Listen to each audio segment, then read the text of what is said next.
Welcome back to RBP. It is me, Ross Bolen, here as always with fellow furry lover and content compadre, Jared Borislow. J-Bone! Jared, I have a question for you. Okay. To start today's show. How do you sleep at night? Like, what do you wear to sleep is the real question. Like, do you have a favorite set of jammies? So, growing up, I was always, without fail, boxers and athletic shorts. So, okay, I was going to say, just boxers was my move as a small lad when I was probably, between 12 and 18. Mm-hmm. And then I started the athletic shorts over the boxers move. It's just more comfortable. Well, it is. However, nowadays, I have found myself, I've devolved, I would say, over the last 3 years into a largely boxer briefs only sleeper. Oh, so as close to nude as humanly possible. Yeah, as everybody knows, you have to switch from boxers to boxer briefs in between the ages of like 18 and 25 because the saggage begins at that age, and you got to hold that stuff close to the body. And the judgment, really. Mm-hmm. If you still wear just straight up regular boxers, people think something's wrong with you. I found it was really the shaming that led me to forcibly wear boxer briefs to make that switch. It wasn't that I wanted to; it was that people made me feel like I had to. Traditionally, I have been a t-shirt and athletic shorts guy to sleep, but as of late, I've been popping the top and sleeping shirtless, trying to bring sexy back to my sleep setup. Do you know what I'm saying, Campbell? Do you sleep with a shirt on? I have never slept with a shirt on. I've been sleeping shirtless since the day I came out of the womb. Wow, yeah. It's one of those things that kind of blows my mind that back in the day, dudes were sleeping in big-ass dresses, like a nightgown and cap, like Ebenezer Scrooge style. My friend Jay Arnold just bought a night dress. I saw that. A night shirt, it's called, I believe. He put a picture of himself up on Twitter. It was actually pretty terrifying.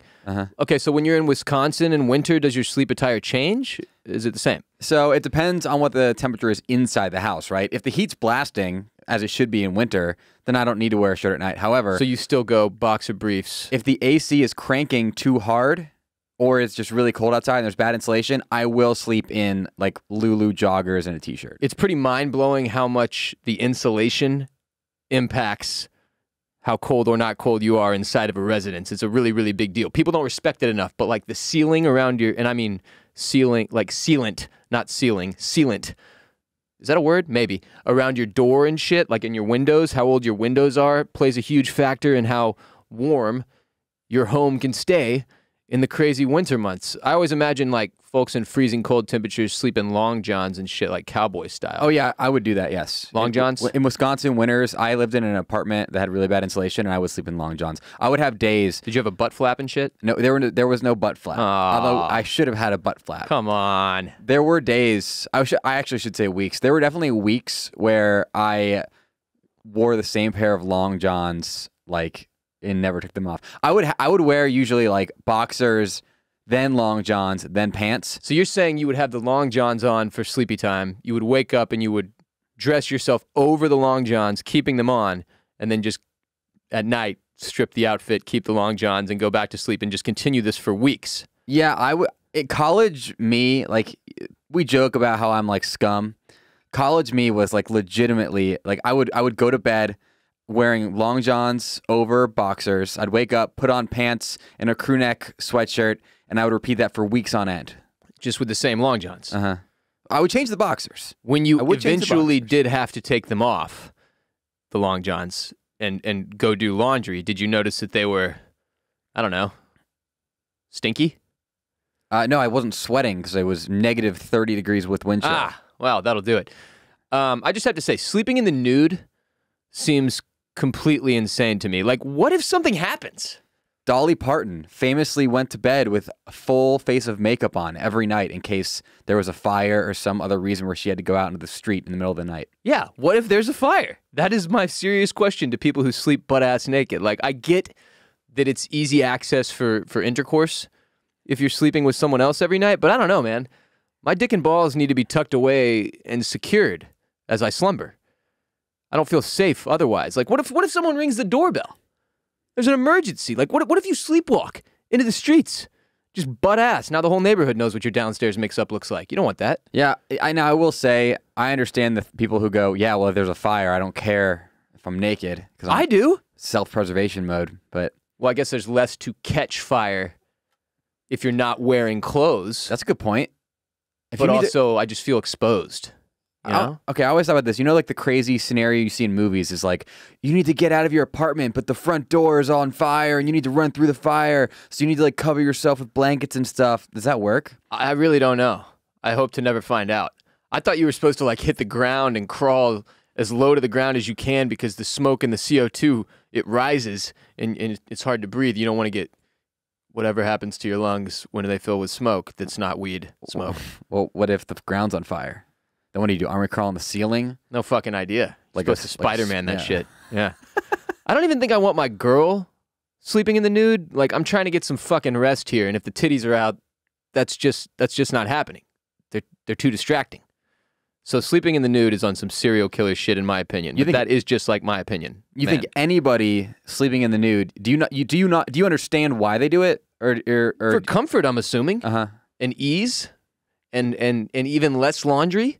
But I'm just not with it. There's too much that can go wrong. Yeah, Yellow Jackets. You could have somebody try to grab your wiener in the morning. That's exactly right.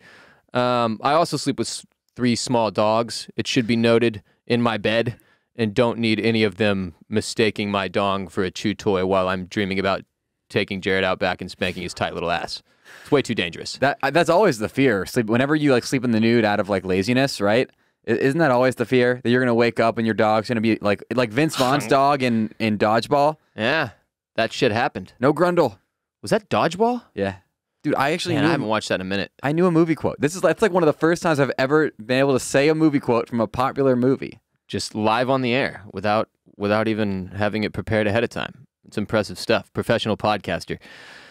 Anyway, I digress from the whether you sleep in the nude or not conversation. This episode of RBP is brought to you by Cuts Clothing. Guys, work attire has changed. You don't have to wear stuffy, uncomfortable clothes anymore. Cuts Clothing has reimagined work clothes by elevating the classic t-shirt to something you can wear on any occasion, from a formal business meeting to a casual night out. Everyone loves Cuts. Elite athletes, entrepreneurs, and recording artists are all wearing what GQ magazine calls the only shirt worth wearing. Cuts became world famous for making shirts that look as great as they feel. Whatever life throws your way, I'm wearing Cuts 3 to 5 days a week. Currently, I have one on right now underneath this crew neck, right? Meow. Best t-shirts ever, bar none, no competition. And now they've got incredible outerwear as well, which is huge for these winter months. I'm a fan of the new bomber jackets. Ooh, everybody knows I'm a bomber jacket guy. Everybody loves a good bomber jacket. And the power vest is there for those of you who desire power. The Sherpa full zip is tight. I dig that too. We have reached the point where you could wear Cuts and only Cuts for every layer of your outfit and legitimately look good. Cuts has you covered all 2022 with a ton of new products you need to check out on their website today. Plus, get 15% off site-wide when you go to cutsclothing.com/RBP. That's cutsclothing.com/RBP to get 15% off and support the podcast at the same time. cutsclothing.com/RBP. In other news, Kim Kardashian West's former husband, or still current husband, I think they're still going through the legal process. I noticed she hasn't changed her name from Kim Kardashian West on Instagram. Anyway, Kanye West made a statement yesterday, also on Instagram, where apparently everyone makes their statements, Tom Brady included, proclaiming that Ye is not down with the metaverse yet. He posted a white piece of paper with a handwritten note on it, like he is, classic piece of printer paper. Yeah, he went full analog with it and then put the analog into the digital, combining the two. Anyway, he wrote on it, "My focus is on building real products in the real world, real food, real clothes, real shelter. Do not ask me to do a fucking NFT. Yay." And then at the bottom he wrote, "Ask me later." I was going to say, Kanye is delusional if he thinks he's not going to do NFTs, so I'm happy to see he understands he's going to. Yeah, here was the caption for the post. It said, "Stop asking me to do NFTs. I'm not finna cosign. For now, I'm not on that wave. I make music and products in the real world." So maybe he's waiting for the divorce to be finalized before he gives up on Kim and abandons the real world for the virtual world? Well, think about this, right? Imagine this. The divorce goes through, right? all done. Anything he does from here on out is totally his. Doesn't have to pay any money to Kim for it. He puts out one song. Puts out one song that you can't even listen to unless you buy it. Some jackass pays $50 million for it. That's all his, baby. Covers the divorce costs. Yep. So you think this is a strategic financial decision to avoid losing potentially more money in his divorce settlement? Because then she can be like, well, he thought of NFTs when we were together. I should get a cut of all the future NFTs. Half that NFT is mine. That's what she's going to say. Yeah, I'm guessing eventually the potential income will draw him into the space, considering Beeple sold an NFT for more than $69 million last year. Nice. I have a question, Jared. If I was like, all right, I want to make an NFT right now, like how like, do you know how I would go about doing that? Do I have to have like an what is it, Ethereum account, ETH? Like an Ethereum name? Yeah. No. Like some dude DM'd me yesterday and said that he purchased bolenmedia.eth or something and he wants to give it to us. And I was like, okay, for why? Yeah, I don't know why he would have done that. Like right now, it's not like, the current state of URLs on the actual web where it's like it's really hard to get anything. Right. There's plenty of Ethereum names available. But what is the Ethereum name? Does that just give you the ability to then make transfers and purchases and sales in the space? Yeah, it's essentially the whole Ethereum name. I forget what it's called, Ethereum name service or whatever. It's like a central hub. So instead of saying, hey, Ross, my wallet address is 0x48294, it's, hey, my wallet address is bolenmedia.eth. It's a way of simplifying transactions. And you say .eth. .eth, yeah. I like that. That actually sounds much cooler than ETH. I still need to lock down some things I've been thinking about. Bonerpills.eth. Sure. It's gonna be big. Yeah. The more people are online in the metaverse, more they're gonna need boner pills. Are people really buying up .eths? I think it's called Ethereum name service. Yeah. I think that's correct. I Googled it when you said it and that a bunch of stuff popped up. Has to be right. People are buying. I know plenty of friends who've done it, but the thing is, like, everybody's like, they're like, you need to rush and buy it, and the one they're buying is like their name. Right. I'm like, what are you gonna do with that? I would get if you were rushing to buy Kevin.eth. Because you know there's a bajillion Kevins. Yeah. But like your name is only gonna ever serve you in that space. Especially if you have a unique name. Right. But like somebody could buy one of our names right now. It's expensive enough to where I'd be surprised why they would do that, given they know that we don't really care. People are psycho. This is the main reason, I think. Like if you said, hey, Jared, I locked it down, you now need to pay me for it, I'd be like, dude, you're an idiot. you fucking dumbass. Well, that's why I was like, at least this dude wasn't like, give me money for this. He was just like, it's for y'all, you can have it. So yeah. Anyway, Kanye out on the metaverse for the time being. Ask him later. Unique New York.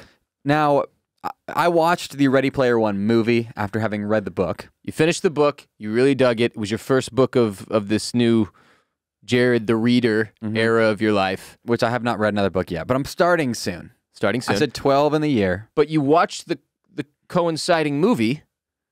What were your thoughts? Well, Ross, I'm officially 100% always book is better than the movie guy now. Wow. As a result of Ready Player One. Yes, and even if... Like it was that bad. Ross, I gave the book an 8.5 out of 10. I'm giving the movie a 4 out of 10. That's not good. That's less than half. So I saw somebody. So I saw somebody online. Math. Have a good point, and that was like, these are two different stories with the same characters. It was one of those things where they couldn't quite translate. Wasn't it a Spielberg film too? Yes, Steven Spielberg? It is a Spielberg film. Rare whiff from Steven. Ross, if you just watched the movie, I could see you liking it. However, once you've read the book, there is no going back and enjoying the movie. Once you read the book and you know what the story is supposed to be and how much better it can be, you can't watch the movie and go, wow, that was good. Like, so it's like if George R.R. Martin actually put out the books that coincide with the final seasons of Game of Thrones and they were really, really good, and then that would make those final seasons even worse and less enjoyable as a result. You'd just be like, I can't fucking watch Bran get named King of the Realm. Yeah. Like, literally, the story, like, in Ready Player One, the book and movie are, like, kind of similar enough to where it's not super offensive until, like, 40% of the way through the movie, where it's completely different. Not even, like... Why'd they shift course, though? Like, because I think it's because it's so metaversal. It's like so much of it takes place in the metaverse, Right. To where there's a lot of narrative explanation of like thoughts and like of actions that are really not important, like him moving around his apartment in the real world. Like there's chapters and chapters about him doing that, which like would be terrible. So there's a lot of stuff that wouldn't translate to the screen that they had to kind of make adaptations to. Yeah. Okay. And then also, there's a thought. People thought that the character in the book was too creepy. Like with women? With a girl, with one specific girl, and so they made that relationship less creepy in the movie.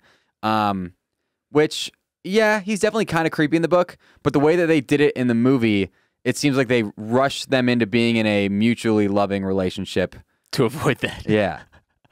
So. Okay. Yeah, I can see how that would be an issue. But that's me now. I'm always, even if the movie's better, I'm always book is better than the movie guy because, you know, if you put in the time to read a book. Yeah. And I mean, honestly, it just makes you sound a lot smarter. Exactly. When you're like, yeah, I've actually read that book and the book is way, way better. I was talking to Dan Regester about the movie, and he had seen the movie and not read the book, right? I was like, Dan, how's the movie? He said the book's better. And I went, wait, did you read the book? He goes, no. So that's the level I want to aspire to. Claiming that the book is better than the movie, having only seen the movie. I like that. What's the most famous book to movie adaptation of all time, you think? Like, is it Harry Potter? No, I think it's the Bible, The Passion of the Christ. Oh, Passion of the Christ. Yeah, classic Mel Gibson film. That is one time. I'm going to say this right now on record. Yeah. The Passion of the Christ is the only time in history where the movie was better than the book. Yeah, the book's nearly unreadable. I mean, it really is long, too. It's just way, way too many pages and stories. And there's these weird things about, like, donkey penises in the actual Bible that they intentionally don't show in the movie because they're like, what the fuck? A lot of homophobia, too. Mm-hmm. They don't show that in the movie. Yeah. Jurassic Park comes to mind. Wasn't that a Michael Crichton? Yeah. Crichton. Silent CH. Pretty rare. Huh. You don't see a lot of silent CHs, but Michael Crichton to Crichton. Wizard of Oz was a book. Alice in Wonderland. I like Alice in Wonderland. It freaks a lot of people out. I'm a big fan, though. It's good life lessons in that. Forrest Gump was also a book. I didn't know that. What, really? Yep. Before or after? Before. Didn't know that. But it was. Huh. I would say the movie's probably better than that, honestly. No, that might be another case. Dude. You can't, because you've already committed to being book is better than the movie guy forever now. Except for Passion of the Christ. Except when it's coming to Passion of the Christ and El Bible. Jim Caviezel. Is that how you say Bible in Spanish? Biblio? Maybe? Biblioteca is library. I know that. Donde está la biblioteca, Pedro? El Biblioteca. What, law or else? You have a Spanish degree, and I had to stop and think. Nobody knows. We all learned something today. Should be law. Should be law. Which is that Kanye's not doing an NFT. Today's episode is also brought to you by Birddogs, making the most comfortable shorts in the world with a built-in underwear you know and love for living life and making love. It's like, why wear shorts with underwear when you can wear even better shorts with built-in underwear, thus creating less laundry, thus saving the planet, thus making you a hero who is also better looking and more comfortable. Birddogs, you silly bitch. But did you know they make pants as well for these winter months? Pants for work, pants for play, pants for golf. Their new joggers are next level comfortable. Jared and I have harped on them for many months now, worn them to sleep, gotten up and worn them all day, just like Jared used to do with his long johns. These have replaced the long johns. I do this all the time. I looked this morning. I have a pair of Birddogs joggers in my sock drawer, my shirts drawer, and my pants drawer. I don't know why, but I think it's so I can always have easy access to them. Yeah, just no matter which drawer you open, you've got yourself a pair of pants. Probably to throw on because you're sleeping in just boxer briefs at night in case somebody rings the doorbell or there's a fire or Dolly Parton comes by. Apparently. What's more, for being an RBP listener, when you use the code RBP at checkout on Birddogs.com, Birddogs is giving away free whistling footballs like the Nerf football you grew up with and loved, but a Birddogs whistling football. It's orange. There's one behind Jared's head. You can see it. It's beautiful. It says Birddogs in white across the orange football and has a blue tail with the little Birddogs logo on it. It's phenomenal. So go to Birddogs.com today. Use the code RBP when you check out and score a free whistling football with your order while supporting the Ross Bolen podcast at the same time. Again, that's Birddogs.com, code RBP when you check out. I've got two. I almost did one. Been hanging out with the child a lot, and when she says 3 and 2, she switches up. She doesn't quite have the whole counting on her fingers thing down yet, so apparently I'm getting confused now. Yeah, I've noticed that you went from calling the child the baby, which I confuse for Da baby. Da baby. Now you're calling the child, which I'm confusing for Baby Yoda. Yeah. Isn't that the kid or the child? It was the child. So this is just in The Mandalorian, but I like that nickname. and they gave Baby Yoda a real name, like I think it's like Goku or something stupid. so now I feel like the child is up for grabs. I'm applying it to the child. Here's your first headline. Furries are leading the war against a book-banning Mississippi mayor. Did you hear about this Mississippi book banning situation? No. Okay, from Vice. Furries are helping fund a library after a mayor tried to ban books containing, quote, homosexual materials, end quote. Last week, this is from Vice, a Mississippi mayor tried to strong-arm a local library into banning some books. The result was swift and, in retrospect, entirely predictable. A group of furries got on Twitter to do something about it. The first tweet came on a Friday from Sotok, S-O-A-T-O-K, a furry with an avatar of a sparkling blue wolf-like creature, said, quote, "We interrupt your usual program of shit posts, memes, and cute fursuits to bring you something with real-world impact." Sotok, who asked to be identified by his online handle, was referring to the news that Mayor Gene McGee, horrible name, Gene McGee was elected mayor of fucking anywhere?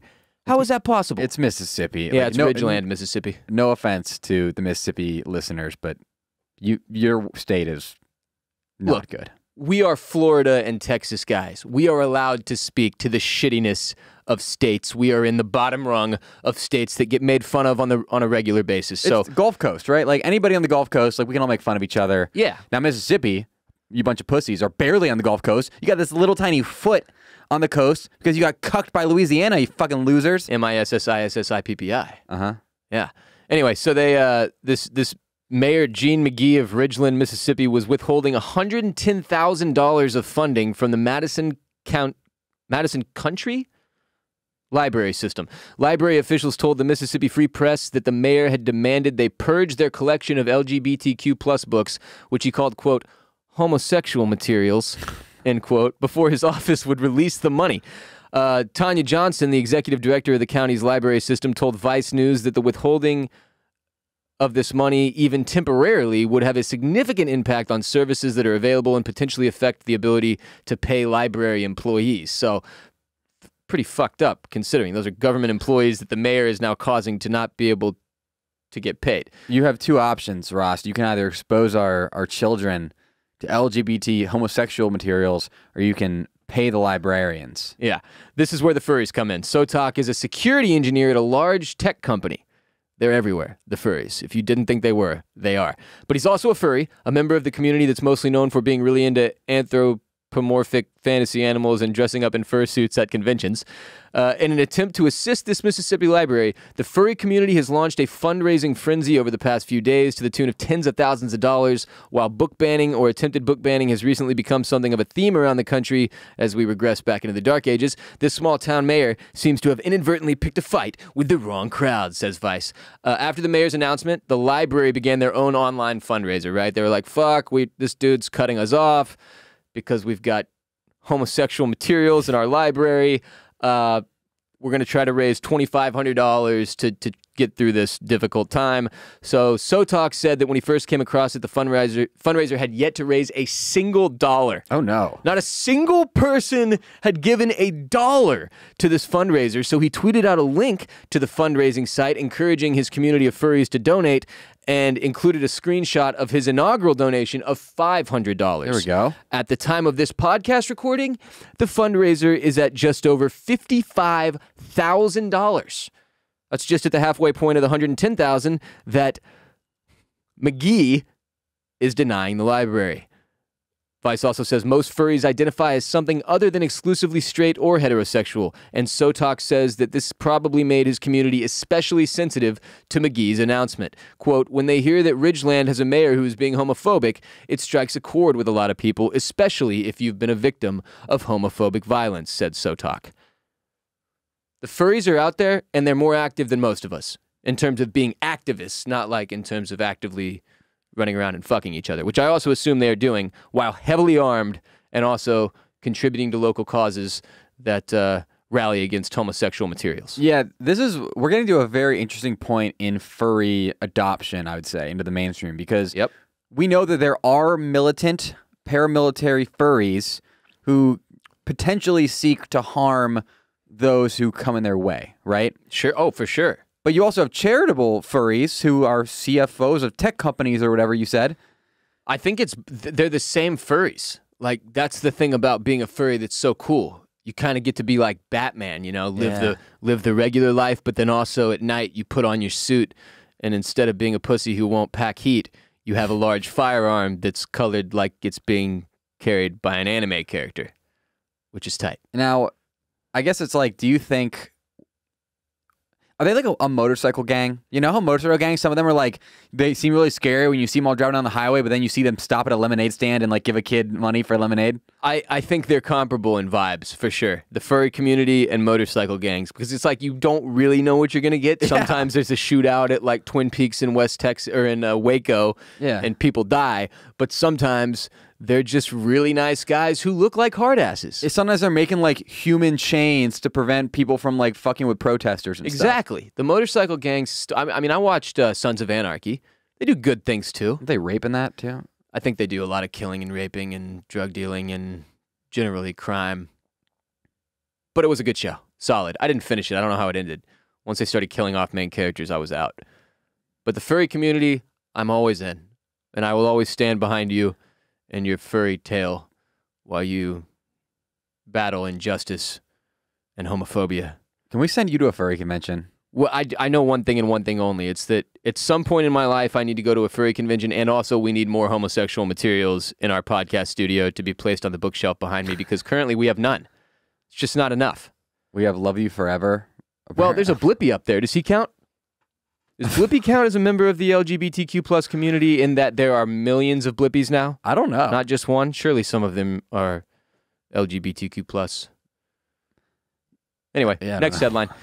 New York nurses accused of making over $1.5 million by selling fake COVID-19 vaccine cards. This comes from USA Today. 2 Long Island, New York nurses and an employee were arrested and are accused of making over $1.5 million in selling fake COVID-19 vaccination cards, authorities said. Julie Devuano, owner of Wild Child Pediatric Healthcare. I repeat, owner of Wild Child Pediatric Healthcare. What the fuck kind of a name is that? In the city of Amityville. Is that where the Amityville horror took place? I mean, you have to guess, right? There's only one, right? And employees Marissa Oraro and Brooke Hogan are accused of handing out vaccination cards and charging $220 for adults and $85 for children. I was expecting much larger figures to get to the number 1.5 million, so this means they slang their asses off, according to the Suffolk County District Attorney's Office. Prosecutors said Hogan was a receptionist at the facility, but since Devuano is a nurse practitioner and Uraro is a licensed practical nurse, the two were able to enter false information into New York's immunization database. So it's not like they were just printing out dumbass cards and handing them to people. Like, they were legitimately plugging these things into the system and making it look like people who had been vaccinated who had actually not been vaccinated. CBS New York reported business owners near the healthcare facility suspected something illegal was going on when they noticed how many people were going into the building, which is just hilarious that many people are willing to even go and do this and take part. But I guess you have to in New York. They've got all these, vaccine card checkpoints to get into certain events and shit. Their state in particular has been one of the more mandate heavy as a result of the outbreaks that have occurred. And back to USA Today, the scheme was foiled when an undercover agent detective was given a vaccine card but was never given the vaccine, authorities said. Law enforcement then searched Devuano's home and said they found around $900,000 in cash. What? And a ledger showing profits of more than $1.5 million dating back to November 2021, which is only a few short months ago, meaning that they have absolutely crushed it and are also stupid enough to write it all the fuck down. Here's a tip, people. If you're going to do highly illegal shit involving massive amounts of cash, don't keep a fucking ledger. What's the ledger for? What, are you going to pay taxes on that? Is it just for you so you feel good knowing how much crime you've done?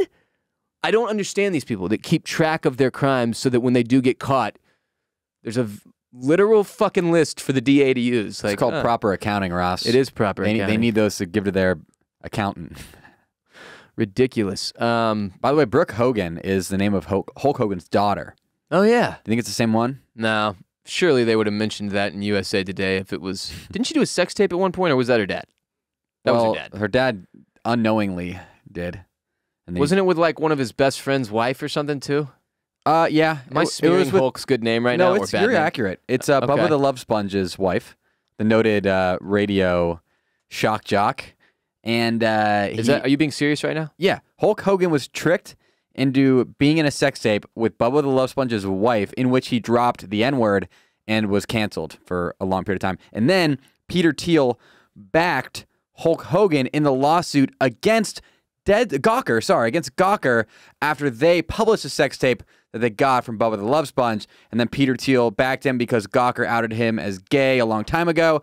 And then, long story short, Gawker went out of business because Peter Thiel funded Hulk Hogan, won the lawsuit, and put Gawker out of business. They're not back in business. They were like bought by somebody from bankruptcy. American media has some slight issues, just slight, ever so slight. And then you got AJ Delirio, whatever, the guy the reporter for Gawker who wrote that piece, who's now just like, I think he still owes millions and millions in back pay to the Hogans for being the guy who published it, and he's just like a complete nobody now because he can't get a job because of that. Do you think anybody has ever filmed you against your knowledge making coitus? No. Because now I'm thinking about it. I'm like, to my knowledge, I don't have a sex tape, but what if I did? And I just have no clue. How many people are out there secretly recording their sexual exploits like Bubba the Love Sponge? And why is his name that? Well, I don't know. The Love Sponge. That makes it seem like a sponge used to clean up splooge. Well, he's a cuck. Now. He actively cucked himself. Yeah. So, like, maybe that's what a love sponge is. Maybe a cuck is a love sponge. Bubba. Yeah, he was really famous. He was another guy from Florida, I believe, my area growing up. I never listened to him. Didn't Hulk clean up in that lawsuit, too? Yeah.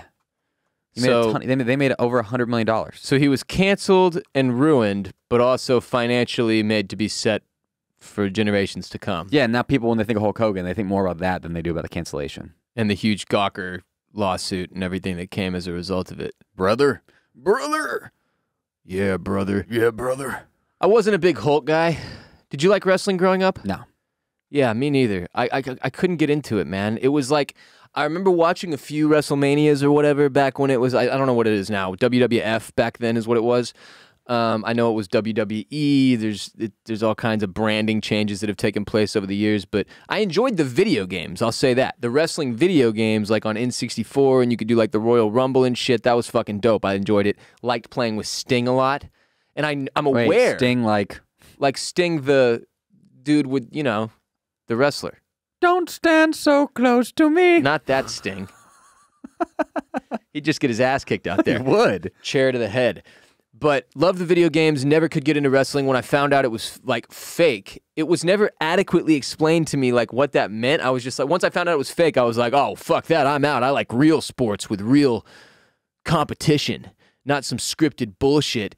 But I think if somebody had explained it to me properly, like, yeah, no, it's fake in that like everything is planned, but these are really, it's a performance art type of situation more than anything, right? Less than a sport, it's more performance art and just meant to be purely entertaining. And there's all these storylines you can follow, mostly about people cucking each other, and ironically enough. But yeah, if it had been pitched to me properly, I may have been more of a wrestling fan as a kid instead of just being like, nah, I prefer actual competition to exist in my sports. Yeah, that's what ruined it for me. I had this like superiority complex when I was growing up over wrestling fans. Like, me too. Still look at these idiots. They don't know it's fake. But I didn't understand. They did know that. Well, some of them didn't. Some of them didn't, but most of them did. And they just didn't fucking tell us that they knew. Yeah, they really trolled us so hard in the end. Yeah, Jared and I and everybody else who never got to get into wrestling for this reason really got screwed over by the people out there who were into wrestling and didn't share enough with us. Maybe you were ashamed. Were they gatekeeping it? It doesn't seem like they're ashamed. I think they were gatekeeping it. A little bit of gatekeeping went on there. And we were kept out. And I want in. Brother. Maybe today's the day that I go and watch old school wrestling until I feel like I have enough. No, it's never going to happen. Or you can watch current wrestling. Roman Reigns is currently the undisputed champ. He's really cleaning up right now. Who's the most famous wrestler of all time outside of Hulk Hogan to you? Like the one, I want to say The Undertaker. And maybe that's just because we've actually seen him in real life because he used to go to a chiropractor in the building that you and I worked at our former company. He did. Now, I would say that the most famous wrestler, you say you've seen The Undertaker. I've never even seen the most famous wrestler. Because it's John Cena. You can't see him. Doesn't he do this? Yeah. Can't see me. By the way, I say Ric Flair. We met Ric Flair. yeah, the worst interview of all time. That was terrible. Don't look that up on YouTube. Ric Flair's creepy as hell. Ross, the actual most famous wrestler of all time in terms of how famous they are and how much money they've made is Dwayne The Rock Johnson. Yeah, undoubtedly, The Rock is the guy that not only elevated himself well beyond his wrestling career into being one of the most successful and hardest working men in Hollywood and a future president of the United States. Yes. But he elevated that whole fucking sport, man. He took that whole shit to another level. I wonder what kind of money they've offered him to come back and do like appearances. And you know it has to be just insane. And he just keeps saying no until he gets a dollar amount. And probably later into his career when he doesn't have shit going on so that he can pick up that bag. Andre the Giant is another one I think of when I think of the most famous wrestlers. Yeah, and Stone Cold Steve Austin. What about Goldberg? He's Jewish. Goldberg was tight, but I feel like him and Stone Cold were the same dude in my mind for a long time. Yep. Because they're both bald. Uh-huh. I would agree with you. Stone Cold's the one who does the beers, right? He Stone Cold's the beers. Yeah, and then he stunners people. What was Goldberg's move? Just pull a chunk of gold out of his ass and throw it at you. Big old hunk of it. Right? Was that not it? No, I think Goldberg's move was the knuckle puck. Oh, wait, no, that was not. That was a different guy. Rey Mysterio. Big fan of his mask. Mm-hmm. Can I get you a Rey Mysterio mask? Will you wear it during the show? Like a luchador mask? How has neither of us ever worn a mask during the pod? This Halloween, Jared, you and I are dressing up. Yeah. Did we not dress up? I did dress up. I was a Pittsburgh Pirate. Yeah, but there was no mask. We need an to eye be patch. Furries for this Halloween. I'm going to be a Care Bear. If you're a furry, reach out to us. We'd like to know the name of your supplier. We each need a furry suit. Yeah, where do y'all get your shit? Okay, Ross, be honest with me. I think we could blow up and be one of the largest podcasts ever if we just did the entire podcast in furry suits. Like the podcast we have right now, but you look at our TikTok page, there's just a hard cut from when it goes to just you and me in furry outfits every time. Yeah, that's the thing. We'd have to do it every episode moving forward for it to be really, really funny to me. So that there would be that, here's the day that these guys went from non-furries to a full-blown furry podcast. What if we just did like furry February? Well, it's too late now. Have we ever had a listener reach out to us and say that they're a furry? Like no, a real one? Because they're closeted.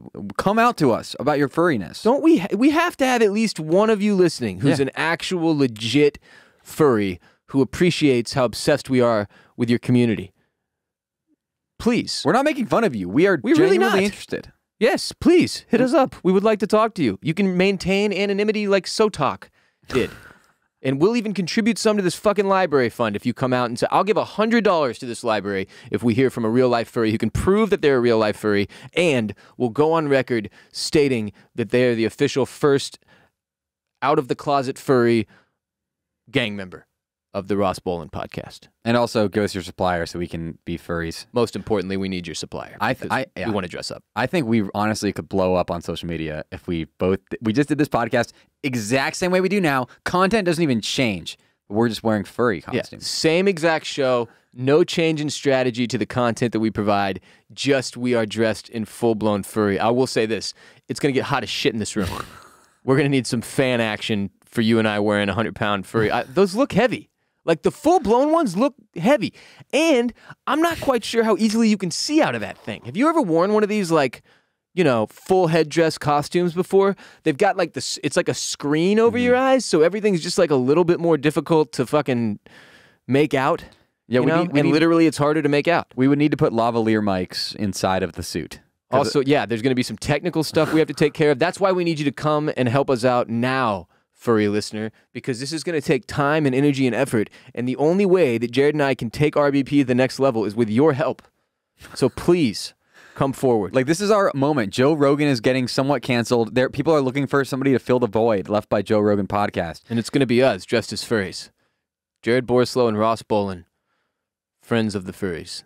That's what they'll put on our tombstones, not whatever you wanted to put. What did you want? What did you want to put? You tweeted this the other day. Something that you would put on your tombstone. Oh, it was an F1 quote. What is it? The streets will never forget. How is that an F1 quote? So, by the way, if you're an F1 fan, check out the Formula One F1 show. So, the streets will never forget is a legendary tweet from the Haas F1 team Twitter account. So, what happened was this.